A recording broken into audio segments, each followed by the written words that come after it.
स्वागत है दोस्तों हमारे YouTube channel maths and tricks में। आज हम यहाँ पे क्लास 10th की एप्लीकेशन ऑफ ट्रिग्नोमेट्री यानी त्रिकोणमिति के अनुप्रयोग के बारे में डिस्कस करेंगे। इस चैप्टर में बोर्ड एग्ज़ाम में हर साल 6 नंबर का एक क्वेश्चन पूछ लिया जाता है जो करने में बहुत ही ईजी होता है। उसका हमें कॉन्सेप्ट सीखना पड़ता है, ठीक है। यदि हमने इसका कॉन्सेप्ट सीख लिया है तो हम आसानी से इसको पेपर में सॉल्व कर सकते हैं, ठीक है। तो इस चैप्टर को स्टार्ट करने से पहले हमने इंट्रोडक्शन ऑफ ट्रिग्नोमेट्री में कुछ ट्रिग्नोमेट्री रेशियो के बारे में पढ़ा। उन रेशियो की ज़रूरत हमें इस चैप्टर में पड़ेगी। और यदि आपने किसी ने भी उस चैप्टर को नहीं देखा हो, मतलब उस चैप्टर के बारे में नहीं पढ़ा हो, तो आप उस चैप्टर को ज़रूर पढ़ लीजिएगा। उसकी लिंक मैंने आपको डिस्क्रिप्शन बॉक्स में दे दी है, तो आप ज़रूर देखिए। तो ज़्यादा देर न करते हुए हम वीडियो को स्टार्ट करते हैं। वीडियो को स्टार्ट करने से पहले मैं आपको उन्नयन कोण के बारे में कुछ बताऊंगा, ठीक है। ठीक है फ्रेंड्स, उन्नयन कोण होता क्या है? Angle of elevation. तो सपोज दैट यहाँ पे कोई एक आदमी है, ठीक है, आदमी है, और वह किसी एक ऊंची मीनार को क्या कर रहा है? ऊंची मीनार को देख रहा है, ठीक है स्टूडेंट। ये जमीन से जुड़ रखा है, ठीक है। तो वो जो आदमी के आँख के सामने वाली जो लाइन को हम ड्रॉ करेंगे उससे बोलेंगे हम क्षैतिज रेखा। क्षैतिज रेखा मतलब हॉरिजॉन्टल लाइन, ठीक है, हॉरिजॉन्टल लाइन, ठीक है, इसे बोलेंगे हम क्षैतिज रेखा। और जो आँख आँख से ऑब्जेक्ट, सपोज दैट यहाँ पे कोई ऑब्जेक्ट रखा हमने, ठीक है, इसका जो एंगल बन रहा होगा उसे क्या बोलेंगे हम? एंगल ऑफ एलिवेशन, मतलब उन्नयन कोण। मनुष्य की आंख द्वारा और क्षैतिज रेखा के बीच बनने वाले कोण को क्या कहते हैं? उन्नयन कोण कहते हैं, ठीक है स्टूडेंट।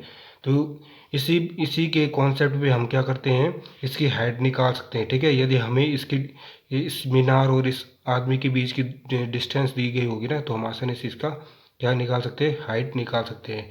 उसके बाद दूसरा कॉन्सेप्ट पढ़ेंगे हम अवनमन कोण। अवनमन कोण, अवनमन कोण के बारे में अब हम समझेंगे, ठीक है स्टूडेंट। इसे एंगल ऑफ डिप्रेशन भी कहते हैं, ठीक है। तो अवनमन कोण होती क्या चीज़ है? सपोज दैट यहाँ पे कोई जहाज उठ रहा है, ठीक है, ये जहाज है सपोज दैट, और यहाँ पे वो किसी ऑब्जेक्ट को क्या कर रहा है? देख रहा है। तो मतलब मैंने क्या बोला था, जो कॉन्सेप्ट इसका होता है ना उन्नयन कोण का, वही कॉन्सेप्ट इसका भी होता है, लेकिन थोड़ा अपोजिट होता है। इसकी हॉरिजॉन्टल लाइन कौन सी है? ये वाली, ठीक है। और इसके बीच में जो एंगल बनेगा उसे क्या बोलेंगे हम? अवनमन कोण। इसे कौन सा कोण बोलेंगे? अवनमन कोण बोलेंगे, ठीक है स्टूडेंट। तो क्या बताया मैंने? इस क्षैतिज रेखा और इस ऑब्जेक्ट के बीच में जो एंगल बनेगा उसे क्या बोलेंगे? अवनमन कोण बोलेंगे, ठीक है। तो ये दो कॉन्सेप्ट हमने सीख लिए होंगे। तो अब हम क्वेश्चन की ओर जाएंगे। स्टूडेंट, पहला क्वेश्चन है हमारे पास। सर्कस का एक कलाकार एक 20 मीटर लंबी डोर पर चढ़ रहा है जो अच्छी तरह से तनी हुई है और भूमि पर सीधे लगे खंभे के शिखर से बंधा हुआ है। यदि भूमि स्तर के साथ डोर द्वारा बनाया गया कोण 30 डिग्री हो तो खंभे की ऊंचाई ज्ञात कीजिए, ठीक है स्टूडेंट। ये क्या हमारे पास क्वेश्चन है। अगर मैं इसको इंग्लिश में समझाऊंगा तो इसका मतलब समझिए कि क्या लिखा है इसमें। A circus artist is climbing 20-meter long rope which is tightly stretched and tied from the top of vertical pole to the ground. तब क्या बोल रही है? Find the height of the pole if the angle of made by the rope with the ground level is 30 degree, ठीक है student. तो हमारे पास इसको सॉल्यूशन कैसे करेंगे स्टूडेंट? देखो स्टूडेंट, बोर्ड एग्जाम में 1 नंबर तो चित्र बनाने के लिए मिलते हैं हमें, ठीक है। यदि हमने उसका चित्र सही ढंग से बना दिया है तो हम आसानी से 1 नंबर क्या पा सकते हैं, ठीक है। तो ये क्या बोल रहे हैं? सबसे पहले एक 20 मीटर एक लंबी तार है जो कि इससे तनी हुई है, ठीक है। सपोज दैट ये खंभा है और इससे क्या कर रखा है? तनी हुई तार है। इसकी लंबाई कितनी है? 20 है। यहाँ से सपोज दैट ए है, ये बी है, और ये क्या है? सपोज दैट ये तार 20 है और इसकी लंबाई कितनी है? 20 मीटर है, ठीक है। और क्या बोल रहा है?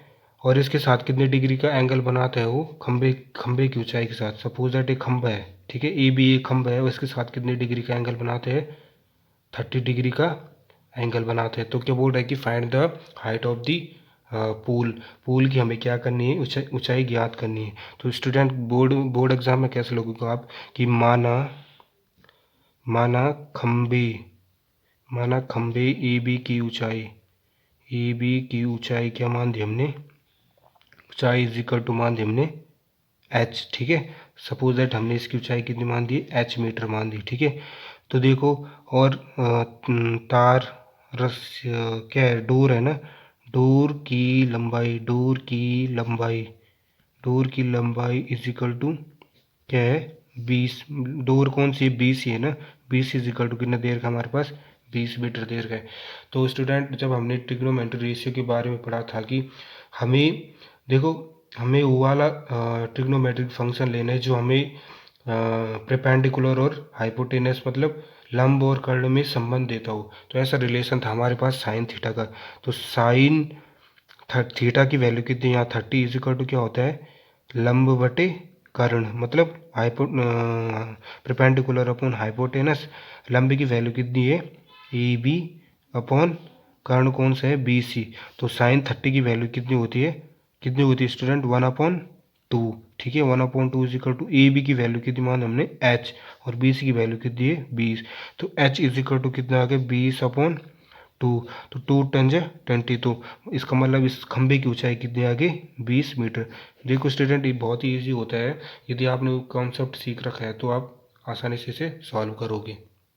नेक्स्ट क्वेश्चन है हमारे पास, आंधी आने से एक पेड़ टूट जाता है और टूटा भाग इस तरह मुड़ जाता है कि पेड़ का शिखर जमीन को छूने लगता है और इसके साथ 30 डिग्री का कोण बनाता है। पेड़ के पाद बिंदु की दूरी तथा जहां पेड़ का शिखर जमीन को छूता है 8 मीटर है, पेड़ की ऊंचाई ज्ञात कीजिए। तो स्टूडेंट ये बहुत इंपॉर्टेंट क्वेश्चन है, ये बोर्ड एग्जाम में आ भी सकता है, इस बार आने की संभावना बहुत है। तो सपोज दैट क्या बोल रहा है क्वेश्चन, आंधी आने से एक पेड़ क्या हो जाता है, टूट जाता है और टूटा हुआ भाग जमीन को छूने लग जाता है, ठीक है स्टूडेंट। सपोज दैट कोई क्या है, एक पेड़ है, ठीक है।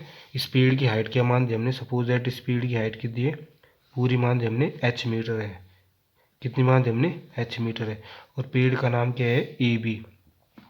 अब देखो स्टूडेंट जब आंधी आएगी तो सपोज दैट यहाँ से टूट जाते हैं, क्या बोल रहा है कि टूट जाते पेड़ के बाद बिंदु से जहाँ पेड़ का शिखर जमीन को छूता है 8 मीटर है। 8 मीटर कौन सी वाले, मतलब जब ये पेड़ गिरेगा ना ऐसे में तो कहाँ पे छूता है, ये पेड़ को 8 मीटर की दूरी पे छूता है। सपोज दैट यहाँ से सी पॉइंट पे छूता है, ठीक है। सपोज दैट पेड़ ए से था, ए भी था, और यहाँ पे क्या है, सी पॉइंट को छूता है। तो हमने सपोज दैट बी डैश मान दिया, हमने कौन सा मान दिया, बी डैश। तो ये पेड़ यहाँ आ जाता है गिर के, ठीक है, 8 मीटर दूरी पर आ जाता है ज़मीन से। इस पेड़ की जब ये पेड़ गिरेगा ना तो ऐसे में गिरेगा ना, तो ठीक है। तो यहाँ से यहाँ तक की डिस्टेंस कितनी देर की हमारे पास, कितनी देर की है, 8 मीटर, सॉरी 8 मीटर देर की, ठीक है। यहाँ से यहाँ तक की डिस्टेंस कितनी देर की, 8 मीटर। तब क्या बोल रहा है कि क्या बोल रहा है क्वेश्चन कि इस और कितने डिग्री के साथ, 30 डिग्री के साथ टूटता है, मतलब 30 डिग्री के एंगल के साथ टूटेगा वो, तो ऐसा बोल रहे हैं। तो बोल रहा है कि पेड़ की ऊंचाई ज्ञात कीजिए। सपोज दैट यहाँ पे हमने सी पॉइंट मान दिया, ठीक है। अब देखो कैसे सॉल्व करेंगे इसका सॉल्यूशन। देखो सबसे पहले लिखेंगे हम, माना पेड़ की ऊंचाई, देखिए पेड़ कौन सा मान रखा हमने, ए बी, उसकी ऊंचाई क्या मान दी हमने, एच मीटर मान दी, ठीक है। एच मीटर क्या है, पेड़ की ऊंचाई है। अब क्या बोलेंगे हम, माना बीसी भाग जमीन को 8 मीटर पर छूता है, देखो, ठीक है, ये लिख दिया हमने। तो ए बी की वैल्यू कितनी हो जाएगी, A B is equal to 8 metre. अब देखो, तो ये पूरी अगर ये पूरी एच है और इतना पार्ट टूट गया तो कैसे निकालेंगे हम, कैसे निकालोगे। अब देखो इसमें इस ये परपेंडिकुलर हाइट हो जाएगी इसकी रिस्पेक्ट में, और ये क्या हो जाएगा आधार। तो देखो टेन और लंब और आधार में कौन रिलेशन दिखाते हैं हमें, टेन दिखाते हैं ना, तो हम लेंगे यहाँ पे टेन 30 इज इक्वल टू क्या होता है लंब बटे आधार। लंब क्या होगा इसमें ए सी, आधार क्या होगा ए बी, ठीक है। और कौन सा ट्रायंगल है, ट्रायंगल ए बी सी में, ए बी डैश सी में। तो टेन थर्टी बराबर लंब बटे आधार ए सी अपॉन बी सी। अब देखो टेन थर्टी की वैल्यू कितनी होती है, टेन थर्टी की वैल्यू कितनी होती है बताओ, रूट 1/√3 होती है ना, is equal to A B upon A C की वैल्यू कितनी, ए सी मानेंगे हम अभी, और ए बी की वैल्यू कितनी 8, ठीक है। तो ए सी इज इक्वल टू कितना आ जाएगा, तो हम डायरेक्ट यहाँ से क्या निकाल देंगे, ए सी इज इक्वल टू कितना आ गया 8/√3 है। ये हमने किसकी वैल्यू निकाली, ए सी की। अब देखो जब जब ये पेड़ टूटेगा ना, तो ये वाला भाग तो जब ऊपर जाएगा तो यही बन जाएगा ना पूरा। तो देखो तब हम इसके बाद हम इसको ये वाली साइड हमको फाइंड करनी पड़ेगी। तो देखो ये और इस वाली साइड और इस साइड में कौन हमें रिलेशन देता है, कौन देता है कॉस देता है ना। तो कॉस 30 इज इक्वल टू क्या हो जाएगा आधार बटे कर्ण। आधार और कर्ण में कौन देता है हमें रिलेशन, कॉस देता है, ठीक है। इसीलिए मैंने यहाँ पे कॉस लिया। और आधार क्या है इसमें A B dash upon upon क्या बी सी। तो हम यहाँ से बी सी की बी डैश सी की वैल्यू निकाल रहे हैं। और कॉस 30 की वैल्यू कितनी होती है √3/2 is equal to A B dash upon ये कितना देर का हमारे पास आधार की वैल्यू कितनी देर की हमारे पास 8/बी सी डैश, ठीक है। तो B C dash is equal to कितना आ जाएगा, यहाँ से इधर चला ही जाएगा, इनकी क्रॉस मल्टीप्लाई हुई 8 2 16/√3। तो ये किसकी वैल्यू निकाली हमने, बी सी डैश की। अब हम पेड़ की ऊंचाई कितनी मान रखी थी हमने, सपोज दैट पेड़ की ऊंचाई हमने कितनी मान रखी थी, देखो पेड़ की ऊंचाई हमने मान रखी एच ए बी। तो ए बी को क्या लिख सकता हूँ मैं, A C plus B C B dash C. B C की वैल्यू क्या होगी, जो बी डैश सी की वैल्यू होगी, इन दोनों की वैल्यू इस समीकरण में रख देंगे। तो देखो 8 ए सी की वैल्यू हमने 8/√3 निकाली, और इसकी वैल्यू कितनी निकाली √16/√3। तो 16 8 24/√3। और 24/√3 को कैसे लिख सकता हूँ मैं, 8 × 3, तो 8√3 इसका क्या हो जाएगा, आंसर हो जाएगा। इस प्रकार हमने ये पहला क्वेश्चन, दूसरा क्वेश्चन, थर्ड क्वेश्चन हमारे पास कि 1.5 मीटर लंबा एक लड़का 30 मीटर ऊंचे एक भवन की से कुछ दूरी पर खड़ा है। जब वह ऊंचे भवन की ओर जाता है तब उसकी आंख से भवन का उन्नयन कोण 30 डिग्री से 60 डिग्री हो जाता है। तो बताइए कि भवन की ऊंचाई कितनी हो, तो वह भवन की ओर कितनी दूरी चलकर गया। तो ठीक है स्टूडेंट, ये क्वेश्चन के लिए हम सबसे पहले क्या बनाएंगे, चित्र बनाएंगे। माना ये कोई क्या है, एक लड़का है, इसकी हाइट क्या दे रखी है हमारे पास A B, suppose that A B, और इसकी हाइट दे रखी है हमारे पास 1.5 मीटर, ठीक है। और एक उसके सामने एक भवन है, उस भवन की ऊंचाई कितनी देर की, सपोज दैट ये भवन सी डी है, और इस भवन की टोटल ऊंचाई कितनी देर की हमारे पास, ये देर की हमारे पास 30 मीटर देर की, ठीक है। तो देखो अब मैंने क्या बोला था, उन्नयन कोण कहाँ से बनता है, इसकी आंख से बनेगा ना। तो देखो इसका उन्नयन कोण अभी कितना है, जब यहाँ पे खड़ा था वो, जब एक भवन से कुछ दूरी पर खड़ा था, तो उसका उन्नयन कोण कितना था, 30 डिग्री था। कितना था, 30 डिग्री था। तो उन्नयन कोण कैसे बनता है, ये क्षैतिज लाइन के समांतर, ठीक है। तो इसका उन्नयन कोण कितना था, 30 डिग्री था, ठीक है। और फिर वह क्या करता है कि कुछ दूरी चल जाता है, वो दूरी हमने फाइंड करनी। सपोज दैट अभी कौन सी दूरी पे आ गए, ये दूरी पे आ गए। तो वो बोलता है कि इस दूरी पर उसका उन्नयन कोण कितना हो जाता है, 60 डिग्री हो जाता है। तो क्या बताए कि वह भवन से कितनी दूरी पर चलकर आया। तो इस प्रकार हमने इसका एक रफ चित्र बना दिया, ठीक है। पेपर में इस चित्र के भी 1 नंबर मिलते हैं, ठीक है स्टूडेंट। अगर आपने चित्र बना दिया होगा तो अब हम इसका सॉल्यूशन देखेंगे। तो सॉल्यूशन कैसा होगा, देखो अब देखो सपोज दैट ये एम पॉइंट है, ठीक है। अब देखो हमको ये ट्रायंगल चाहिए ना। सबसे पहले हम लिखेंगे क्या क्या दे रखा हमारे को, माना वह लड़का भवन से एक्स दूरी पर गया। ठीक है, वो दूरी हमें अभी मालूम नहीं, इसीलिए हमने क्या मान दिया x। और वो कौन सी दूरी है b, कौन सी दूरी है b निकालने हमने। ठीक है, तो देखो, और जो जो देर का हमारे पास वो लिखना है। लड़की की ऊंचाई कितनी है, ए बी बराबर कितना है 1.5। और भवन की ऊंचाई कितनी है, भवन की ऊंचाई हमारे पास C D is equal to कितना दे रखा है 30 मीटर। ठीक है, तो देखो हमको चाहिए क्या, इतना ट्रायंगल चाहिए ना, इतना ट्रायंगल। हमें अगर हमें डी एम निकालना हो तो डी एम कैसे निकालेंगे हम, D C minus C M. अब देखो सी एम की वैल्यू क्या होगी, जो इसकी वैल्यू होगी, क्यों, क्योंकि ये इसके पैरेलल है। ठीक है, तो A B is equal to C M हो जाएगा, और सी एम की वैल्यू कौन सी होगी 1.5। तो देखो डी सी की वैल्यू कितनी है 30 माइनस सी एम की वैल्यू कितनी है 1.5। तो इसमें से इसको माइनस करेंगे तो क्या आ जाएगा, 10 में से 5 गया 5 2, तो 28.5 क्या आ गई इसकी लंबाई। यहाँ से डी एम की वैल्यू आ गई।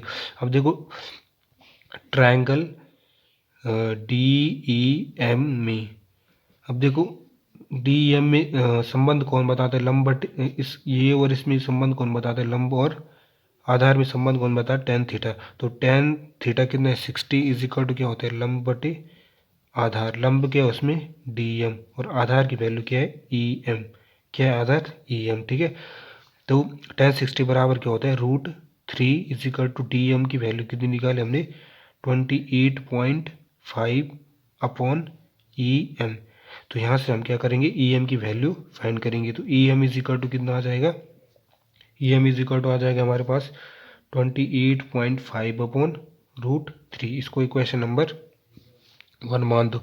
इसके बाद फर्दर लेंगे हम ट्रायंगल बी एम डी में क्या होगा 1030 बराबर क्या होगा 1030 बराबर लंब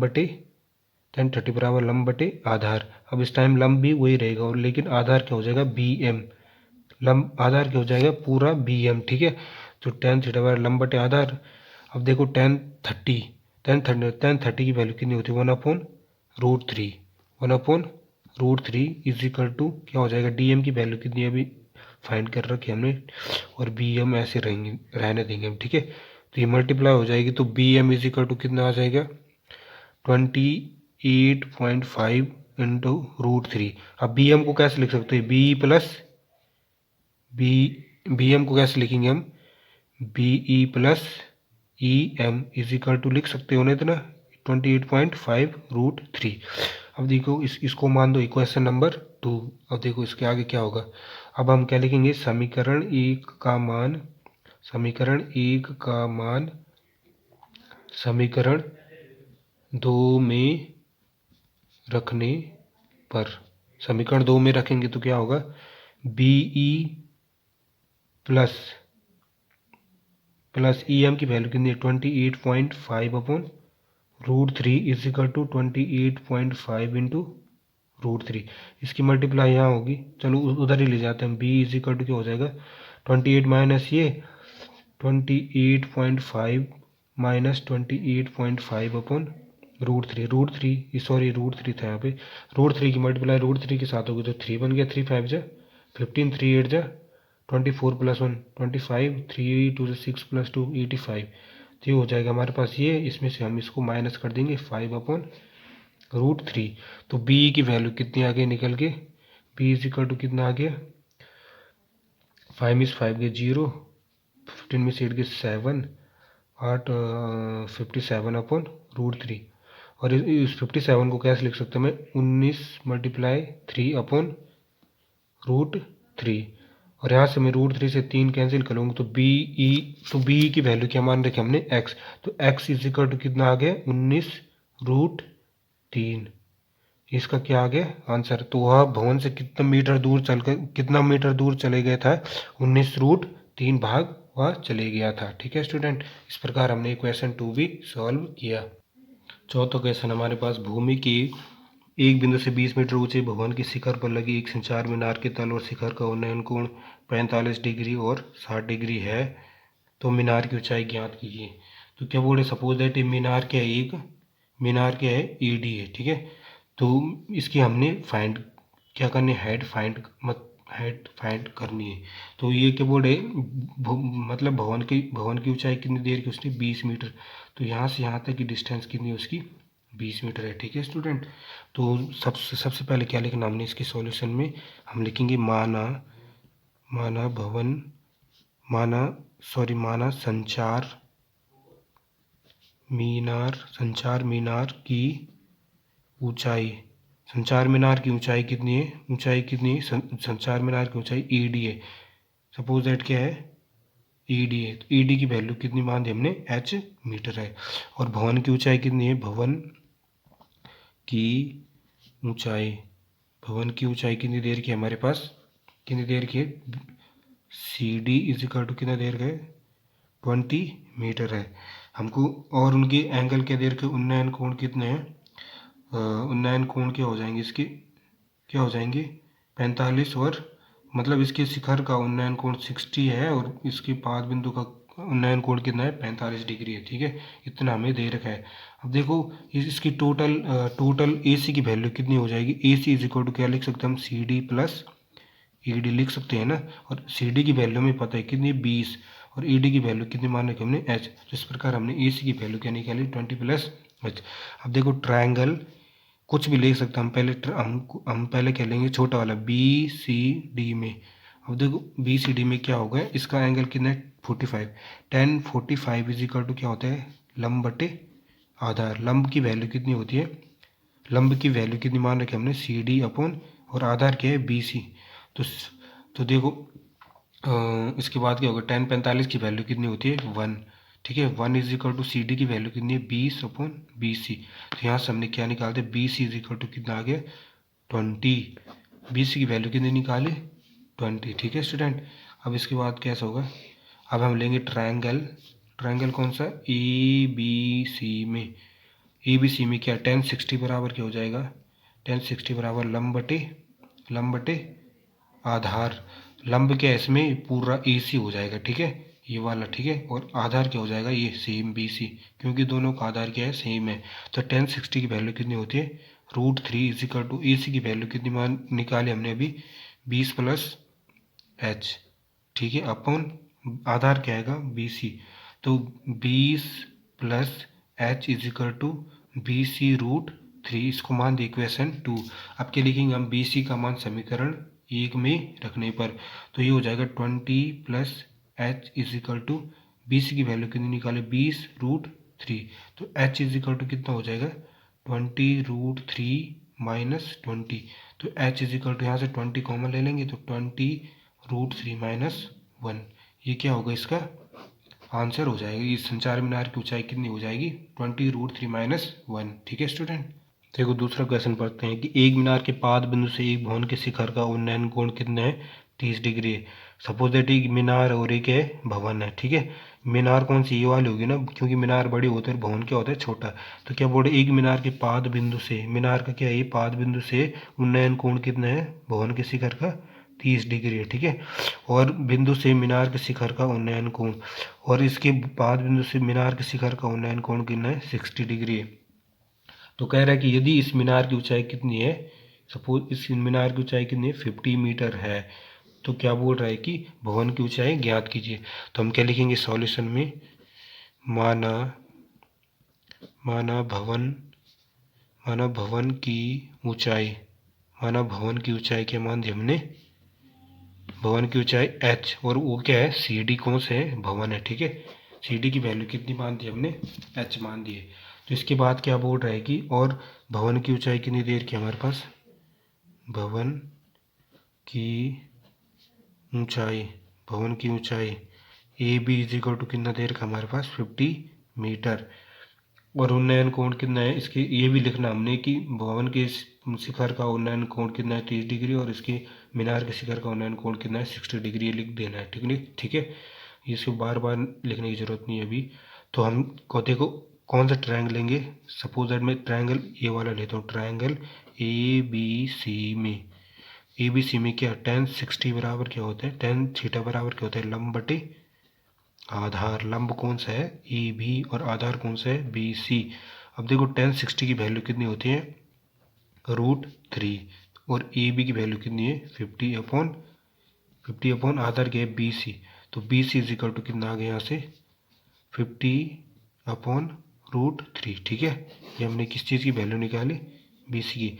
इसके बाद हम लेंगे ट्रायंगल BCD में tan 30 बराबर क्या होता है, tan थीटा बराबर क्या होता है, लंब बटे आधार। लंब की वैल्यू क्या है CD, और इसको क्या मान रखा हमने H। ठीक है, CD अपॉन आधार BC।